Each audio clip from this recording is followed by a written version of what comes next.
যদি জানতো সন্তান বলে পরিচয় দিত না।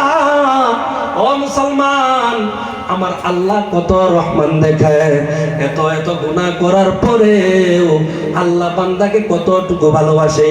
আপনি যখন ঘরের ভিতরে জানালা আটকাইয়া দরজা বন্ধ করে যখন গুনাহর মধ্যে লিপ্ত হয়ে যান, আমার আল্লাহ ওই মুহাব্বতের বান্দা যেন ভিতরে মরে না যায়, এই জন্য আল্লাহ তাআলা ওই দরজার ফাঁকা দিয়ে আল্লাহ তাআলা অক্সিজেন ঢোকায় দেয়। কথা বলেন ঠিক কিনা? এ মুসলমান, আল্লাহ যদি এত ভালোবাসা আপনাকে দিতে পারে, আল্লাহ যদি এত ভালো যদি আপনাকে বাসতে পারে, তাইলে মুসলমান আপনি কেন বাসতে পারেন না? বোঝা গেল আপনার যে ঈমান, ওই ঈমান মজবুত ঈমান না। আমার ভাইরা, আমার বন্ধুগণ, আল্লাহ তাআলা বান্দাকে বড় মুহাব্বত করেন। আল্লাহ তাকিয়ে থাকেন যে বান্দা কখন আমার কাছে তওবা করবে, আমি আল্লাহ মাফ করে দিব। পৃথিবীর মধ্যে আজকে আপনি আপনাদের ময়রাবাড়ি থানার মধ্যেই দেখেন, আসামি একটা দোষ করার সঙ্গে সঙ্গে পুলিশ অফিসার তাকে খুঁজে শাস্তি দেওয়ার জন্য। কিন্তু আমার আপনার আল্লাহ এমন একজন আল্লাহ, এমন একজন রহমান, যিনি বান্দাকে খুঁজে ক্ষমা করার জন্য। সুবহানাল্লাহ। এমন আল্লাহ কি সবার ভাগ্যে হয়? বলেন আমার ভাইরা, আমার বন্ধুগণ, আল্লাহ রাব্বুল আলামিন বলেন, বান্দা যদি এই দুইটা আমল করতে পারো, তাইলে বান্দা তোমার জিন্দেগীর গুনাহ খাতাকে maaf করে দিব, আর আমি আল্লাহ তাআলা তোমার ত্রুটিযুক্ত আমলগুলোকে ত্রুটি মুক্ত করে দিব। আমার ভাইরা, আমার বন্ধুগণ, আজকে আমরা কিছু পয়সা হওয়ার কারণে, কিছু ধন সম্পদ হওয়ার কারণে আমরা আল্লাহকে ভুলে গেছি, নবীকে ভুলে গেছি। আজকে আমরা ইসলাম থেকে আস্তে আস্তে সরে যাইতেছি। আরে বাবা, তুমি কিছু টাকার মালিক হওয়ার কারণে তোমার কাছে টাইম নেই, মসজিদে নামাজ পড়ার টাইম তোমার কাছে নাই, আল্লাহ তাআলার কুরআনুল কারীম তিলাওয়াত করার টাইম তোমার কাছে নাই। কেন? কারণ তোমার কিছু পয়সা হয়ে গেছে। কথা বলেন ঠিক কিনা? নদী পথে নৌকা চালাও ও মাঝি ভাই, বেলা ডুবার আগে আমি ওপার উঠতে চাই, ডুবে গেলে বেলারে আর উঠে না, ভেঙে গেলে মেলারে আর জমে না। নদীরে পার ভাঙে ওপার গড়ে, এই তো নদীর খেলা। সকাল বেলার ধনী তুমি, ফকির সন্ধ্যা বেলা। মুসলমান ইমানদার আল্লাহর গোলাম, এই গোটা দুনিয়াটাকে আল্লাহ তাআলা দুইজনকে দিয়ে শাসন করিয়েছিলেন। আল্লাহ রাব্বুল আলামিন দুইজন ব্যক্তিকে দিয়ে গোটা দুনিয়া শাসন করিয়েছিলেন, আর দুইজন ব্যক্তি দিয়ে শাসন করিয়েছিলেন। মুসলমান শাসন হয় ইনসাফের দ্বারা, আর শাসন হয় জুলুম ও অত্যাচারের দ্বারা। দুইজন মুসলমানকে দিয়ে আল্লাহ শাসন করিয়েছিলেন। তার মধ্য থেকে এক নাম্বার হলো বাদশা যুলকারনাইন, দুই নাম্বার হযরত সুলাইমান আলাইহিস সালাম। আর দুইজন জালিম দিয়ে আল্লাহ শাসন করিয়েছিলেন। গোটা দুনিয়ার মালিক তারা ছিলেন, গোটা দুনিয়ার ক্ষমতা তাদের হাতের মধ্যে ছিল। আমার ভাইরা, আমার বন্ধুগণ, বাদশা যুলকারনাইন এত এত মাল সম্পদ পাওয়ার পরেও মৃত্যুর সময় খাদিমকে ডাক দিয়ে বলে, খাদিম আমার, আমি যখন দুনিয়া থেকে বিদায় নিব, ও খাদিম, আমার লাশ খাটের মধ্যে উঠায়া কাফনের ফাঁকা দিয়া দুইটা হাত এমন ভাবে বের করে করে বাজার দিয়ে ঘুরায় ঘুরায় নিয়ে যায়।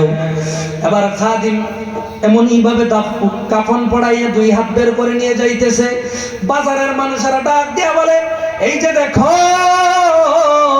বাদশা যুলকারনাইন এত এত মালিক, এত এত সম্পদ পাওয়ার পর বাদশা যুলকারনাইন কবরের যাইতে বেলা, কবরের সময়, মৃত্যুর সময়, মৃত্যুর পরে এখন কবরে যাইবে, কিন্তু এত এত সম্পদ পাওয়ার পরেও বাদশা যুলকারনাইনের পেট ভরে নাই। বাদশা যুলকারনাইন দুই হাত ফালায়া আরো চাইতেছে। ওই সময় ওই বাজারের মধ্যে যারা ইমানদার ছিল, ওরা ডাক দেয়া বলে, এরা মুনাফিকের দল। বাদশা যুলকারনাইন দুই হাত ফালায়া দম সম্পদ চাই না, বাদশা জুলকারনাইন এটাই বুঝাইতে চাই যে এত এত ধন সম্পদ আমার ছিল, কিন্তু মৃত্যুর সময় আমি খালি হাতে মৃত্যু করছি, আমি খালি হাতে কবরে যাইতেছি। আমার ভাইরা, আমার বন্ধুগণ, আজকে এই ক্ষমতার বাহাদুরি, আজকে টাকা পয়সার বাহাদুরি, আমার ভিতরে তাকাব্বুরির কোনো অভাব নাই। ইলমের তাকাব্বুরি, ক্ষমতার তাকাব্বুরি, পয়সার তাকাব্বুরি। এ বাবা, তোমার সম্পদ তো নমরুদের চাইতে বেশি না, তোমার সম্পদ তো ফেরাউনের চাইতে বেশি না। আল্লাহ তাআলা যদি চান তোমার সম্পদকে এক সেকেন্ডে ধুলা করে দিতে পারে। কথা বলেন ঠিক কিনা? আমার ভাইরা, আমার বন্ধুগণ, জালিম বাদশা নমরুদ নিজেকে খোদা দাবি করলো, সম্পদের অভাব নাই। পয়সা বাড়তে বাড়তে বাড়তে বাড়তে একটা সময় তার দিলের ভিতরে এমন কথা আসলো, আহারে আমি এত টাকার মালিক, তবে তো একটু ক্ষুধা হওয়া যায়, একটু তো আল্লাহর বলে দাবি করা যায়। এবার নমরুদ আল্লাহ দাবি করলো, প্রজাদেরকে ডাক দিয়ে বলে, প্রজারা আমাকে আজকে থেকে তোমরা আল্লাহ বলে মেনে নিবা। প্রজারা বলে হ্যাঁ মেনে নিব। এবার আমার ভাইয়েরা, এই নমরুদ এত এত মাল পাওয়ার পর আল্লাহ তাআলা তাকে কিন্তু ছাড় দেয় না। আল্লাহ তাআলার নাফরমানি করার কারণে, আল্লাহ তাআলার গোলামি তো অস্বীকার করার কারণে ওই নমরুদকে আল্লাহ তাআলা এমন ভাবে মত দিয়েছে, জানেন কেমন ভাবে? ওই নমরুদের কানের ভিতরে দিয়ে একটা ল্যাংড়া মশা ঢুকায় দিল। ওই মশাটা মাথার ভিতরে ঢোকার পর ওই মশাটা আস্তে আস্তে একটু পরে পরে সিগন্যাল দেয়, আর নমরুদের মাথার মধ্যে বিষ উঠে। এবার নমরুদ ওই মাথার মধ্যে এমন ভাবে থাপ্পড় দিলে তার মাথায় আরাম পাওয়া যায়। একদিন দুই দিন এমন ভাবে মাথার মধ্যে থাপ্পড় দেয়, কিন্তু আর কত থাপ্পড় দিবে? এবার একজন খাদিম রাখলেন বাড়ি দেওয়ার জন্য জুতা দিয়ে। ওই খাদিম জুতা দিয়ে বাইরে সারাটা রাত নমরুদ ঘুমিয়ে থাকে। যখন মশা সিগন্যাল দেয়, নমরুদের মাথা ব্যথা উঠে যায়। নমরুদ খাদিমকে বলে, খাদিম জুতার বাড়ি দাও। খাদিম জুতার বাড়ি দেয়। আবার নমরুদ আরাম পায়, আবার ঘুমিয়ে পড়ে। আবার যখন সিগন্যাল দেয়, এমন ভাবে দিন যাইতেছে। হঠাৎ করে একদিন এই খাদিম ডাক দিয়ে বলে, ও জাহাপনা, আমার কি ঘুমানো লাগবে না? আমি একা একা কিন্তু এই কাজ আমার দ্বারা সম্ভব না, আরেকটা খাদিম রাখেন। নমরুদ আবার আরেকটা খাদিম রাখলেন। এবার দুই খাদিমে মিলায়া জুতা দিয়া বাইরিয়া এই নমরুদকে দুনিয়া থেকে বিদায় করে দিছে। তাইলে মুসলমান একটু চিন্তা করেন, আপনার আমার যে ক্ষমতা, মাল দৌলত, এই মাল দৌলত কিন্তু চিরস্থায়ী নয়। আপনার আমার একদিন এই দুনিয়া ছেড়ে চলে যেতে হবে। তবে মুসলমান কবরে যাওয়ার আগে একটু কবরের সামান তৈরি করো রে বাবা।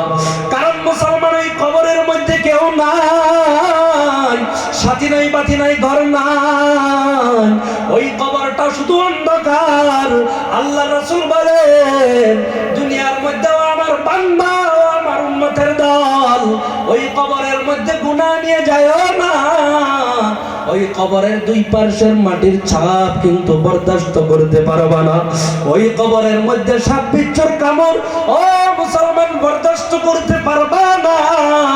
এই জন্য মুসলমান মৃত্যুর আগে একটু কবরের সামানটা তৈরি করে যায়। আপনার আমার মাল আল্লাহ দিয়েছে, তবে কি হয়েছে? মালটাকে সঠিক রাস্তায় ইস্তেমাল করেন, 5 ওয়াক্ত নামাজ পড়েন, আল্লাহ তাআলার ইবাদত করেন মুসলমান, দেখবেন আপনার এই মালের হিসাব কিন্তু আল্লাহ নিবে না। যদি আল্লাহর রাস্তায় ব্যবহার করেন, সঠিক পথে যদি ইস্তেমাল করেন। আমার ভাইরা, আমার বন্ধুগণ, আজকে আমরা কিছু পয়সা হওয়ার কারণে আল্লাহকে ভুলে গেছি। মুসলমান একটা ওয়াকিয়া আপনাদেরকে শোনাই। ওই ভারতের জমিনের একটা ওয়াকিয়া। ভারতের একজন বিখ্যাত বড় ওলিয়ে কামিল আল্লামা কুতুবউদ্দিন বখতিয়ার কাকি রহমাতুল্লাহি আলাইহি, মনে হয় আপনারা নাম শুনছেন। আর যারা ওই আগ্রাতে গিয়েছেন, দিল্লি গিয়েছেন, ওনার নামে আজও কুতুব মিনার দাঁড়িয়ে আছে। ওই কুতুবউদ্দিন বখতিয়ার কাকি রহমাতুল্লাহি আলাইহি মরণের আগে, মৃত্যুর আগে খাদিমকে ডাক দিয়ে বলে, গো খাদিম, আমি যখন মৃত্যু হয়ে যাব, আমার জানাজাটা এমন একজন ব্যক্তি দিয়ে পড়াইবা যার ভিতরে থাকবে 4টা গুণ। কয়টা গুণ? আওয়াজ দিয়ে বলেন, কয়টা গুণ? 4টা গুণ যেই ব্যক্তির ভিতরে থাকবে, ওই ব্যক্তি দিয়ে আমি কুতুবউদ্দিনের জানাজা পড়ায়ও। আর যদি ওই 4টা গুণওয়ালা ব্যক্তি না পাও, কুতুবউদ্দিনকে বিনা জানাজায় দাফন করে দিও। আমার ভাইরা, আমার বন্ধুগণ, কুতুবউদ্দিন বখতিয়ার কাকি দুনিয়া ছেড়ে চলে গেলেন। সুন্দর করে গোসল করাইলেন, কাফন পরাইলেন। দিল্লির সব চাইতে বড় যেই ময়দান, ওই ময়দানের মধ্যে নিয়ে গেলেন জানাজা দেওয়ার জন্য। এবার আমার ভাইরা, আমার বন্ধুগণ, দীর্ঘ সময় চলে যায়, কুতুবউদ্দিনের জানাজা পড়ানোর মানুষ নাই। মানুষেরা ডাক দেয়া বলে, ও খাদিম, তোমার মুর্শিদের জানাজা কেন পড়াও না? খাদিম ডাক দেয়া বলে, দিল্লির মানুষ ভালো করে শুনুন, আমার পীর সাহেব বলেছে আমি মরার পরে আমার জানাজা 4 গুণওয়ালা ব্যক্তি দিয়ে পড়ায়ও। আর যদি 4 গুণওয়ালা ব্যক্তি না পাও, তাইলে বিনা জানাজায় দাফন করে দিও। মানুষেরা ডাক দেয়া বলে, ও খাদিম, বলো বলো বলো, কোন 4 গুণওয়ালার কথা বলেছে? খাদিম বলে, আমার কাছে ওসিয়তনামা আছে, শুনেন কোন 4 গুণওয়ালার কথা বলেছে। 1 নম্বরে যে ব্যক্তি বালিগ হওয়ার পর থেকে নিয়ে আজ পর্যন্ত তাকবীরওয়ালা ছড়ে নাই, সুতরাং 5 ওয়াক্ত নামাজ তাকবীরওয়ালা পড়েছে। 2 নম্বর গুণ হলো, যেই ব্যক্তি বালিগ হওয়ার পর থেকে নিয়ে আজ পর্যন্ত কোনো বেগানা নারীর দিকে তাকায় নাই। 3 নম্বর গুণ হলো, যেই ব্যক্তি বালিগ হওয়ার পর থেকে নিয়ে আজ পর্যন্ত তাহাজ্জুদ ছাড়ে নাই। 4 নম্বর গুণ হলো, যেই ব্যক্তি বালিগ হওয়ার পর থেকে নিয়ে আজ পর্যন্ত আসরের আগের 4 রাকাত সুন্নত নামাজ ছাড়ে নাই। আমার ভাইরা, আমার বন্ধুগণ, এই ওসিয়ত যখন শুনাইলেন, ওসিয়তনামা পড়িয়া শোনানোর পর সমস্ত মানুষের মাথা নিচের দিকে চলে গেল। কেউ নাই জানাজা পড়ানোর মতো ক্ষমতা কেউ রাখে না। হঠাৎ করে আমার ভাইরা কি হলো জানেন? পিছন থেকে একজন বুজুর্গ মানুষ গামছা দিয়ে মুখটা ঢাকা সামন দিকে আস্তে আস্তে আস্তে আস্তে আগাইতেছে। আস্তে আস্তে যখন সামন দিকে যায়, সমস্ত মানুষ তাকিয়ে দেখে একটা বৃদ্ধ মানুষ যাইতেছে। এবার কুতুবউদ্দিনের লাশের কাছে গিয়ে বলে, ও কুতুবউদ্দিন, আমার এই আমলের কথা কেউ জানতো না, কিন্তু কুতুবউদ্দিন তুমি আমার এই আমলটা জাহির করে দিয়েছো। কুতুবউদ্দিন, আমি বড় ভয় পাই, মনে হয় আমি না জানি হালাক হয়ে যাই। আমার ভাইরা, আমার বন্ধুগণ, এবার ওই বুজুর্গ জানাজা পড়াইলেন। পড়াইয়া যখন বাড়ির দিকে রওনা হয়, ওই মেহফিলের ওই ময়দানের সমস্ত মানুষ ডাক দিয়া বলে, ও আল্লাহর ওলি, আপনি কে গো? এত বড় আল্লাহর ওলি, গামছাটা একটু সরায়া দেন, আপনার চেহারাটা একটু দেখায়া দেন, এত বড় আল্লাহর ওলি আমরা দেখতে চাই। এবার আমার ভাইরা, সমস্ত মানুষ তাকিয়ে আছে। ওই বৃদ্ধ মানুষটা যখন গামছা সরায়া দেয়, তাকিয়ে দেখে এটা আর কেউ না, তৎকালীন সময়ের দিল্লির বাদশাহ হযরত শামসুদ্দিন আলতামাস রহমাতুল্লাহি আলাইহি। আমার ভাইরা, আমার বন্ধুগণ, আমি এই ঘটনা বলার উদ্দেশ্য শুধু একটাই, বাদশাহী পাওয়ার পর, ক্ষমতা পাওয়ার পরেও, ধন সম্পদ পাওয়ার পরেও কোনোদিন নামাজ ছাড়ে নাই, কোনোদিন বেগানা নারীর দিকে তাকায় নাই, কোনোদিন তাহাজ্জুদ মিস করে নাই। কিন্তু আমার ভাইরা, আমার বন্ধুগণ, আমাদেরকে কোন শয়তানে আমাদেরকে পাইলো? আজকে শয়তানের ধোঁকায় পড়ে আমরা নামাজ ছেড়ে দিতেছি রে বাবা। আজকে নামাজ ছেড়ে দিয়ে আমরা গুনার মধ্যে লিপ্ত, সুদের মধ্যে লিপ্ত, মদের মধ্যে লিপ্ত, ড্রাগসের মধ্যে লিপ্ত। সময় কম, এই জন্য ওই দিকে আমি যাইতেছি না, সংক্ষিপ্ত আকারে শেষ করে দিতেছি। আমার ভাইরা, আমার বন্ধুগণ, আপনাদের কাছে একটা অনুরোধ আমি করে যাই। এই যে প্রথমে আমি একটি আয়াত পড়েছিলাম, ওই আয়াতের মধ্যে যে আল্লাহ বললেন যে বান্দা, আমি আল্লাহ তাআলাকে ভয় করো। মুসলমান আল্লাহকে ভয় করেন, আল্লাহর ভয় অন্তরে ঢুকান, আপনি মুত্তাকি হয়ে যাবেন। আর মুত্তাকি হওয়ার সঙ্গে সঙ্গে আপনার জন্য জান্নাতের ফয়সালা আল্লাহ দিয়ে দেবে। সুবহানাল্লাহ। আমার ভাইরা, আমার বন্ধুগণ, এই জন্য দুটো পায়ে হাত ধরে বলা যায়, 5 ওয়াক্ত নামাজ কায়েম করেন, সুদ থেকে বিরত থাকেন, মদ থেকে বিরত থাকেন, চুগলিখোর থেকে বিরত থাকেন, 5 ওয়াক্ত নামাজ পড়েন, তাসবিহ আদায় করেন, আলহামদুলিল্লাহ, আল্লাহু আকবার, সুবহানাল্লাহ এগুলো আদায় করেন। আপনি বৃষ্টি টাইমের মধ্যে বসে আছেন, কোনো কাজ নাই, একটা বার বলেন না সুবহানাল্লাহ। ও মুসলমান, একবার সুবহানাল্লাহ যদি বলতে পারেন, আমার আল্লাহ আপনার এই সুবহানাল্লাহ বলার খাতিরে জান্নাতের মধ্যে একটি ফলের গাছ লাগায় দিবে। সুবহানাল্লাহ। আমার ভাইরা, আমার বন্ধুগণ, এই জন্য আজকের থেকে সবাই একটা নিয়ত করেন, হুজুর আজকের থেকে আর নামাজ কাজা করব না, আজকের থেকে আর মিথ্যা কথা বলবো না, আজকের থেকে আর চুগলি করব না, সুদের কাছেও যাইব না, আজকে থেকে আর মদ পান করব না। এমন ওয়াদা কারা কারা করতে পারেন? কার কার দিলের ভিতরে এমন উম্মীদ হয়, এমন আশা কার দিলের ভিতরে হয়? মুনাফিকি যদি না থাকে, একটু দয়া করে দুইটা হাত আমার আল্লাহ তাআলাকে দেখায় দেন। নারে তাকবীর, নারে তাকবীর। আল্লাহ তাআলা সব ভাইয়ের হাতকে কবুল আর মঞ্জুর করুন, পড়েন আমিন। আমার ভাইরা, আমার বন্ধুগণ, যতটুকু সময় আলোচনা করেছি,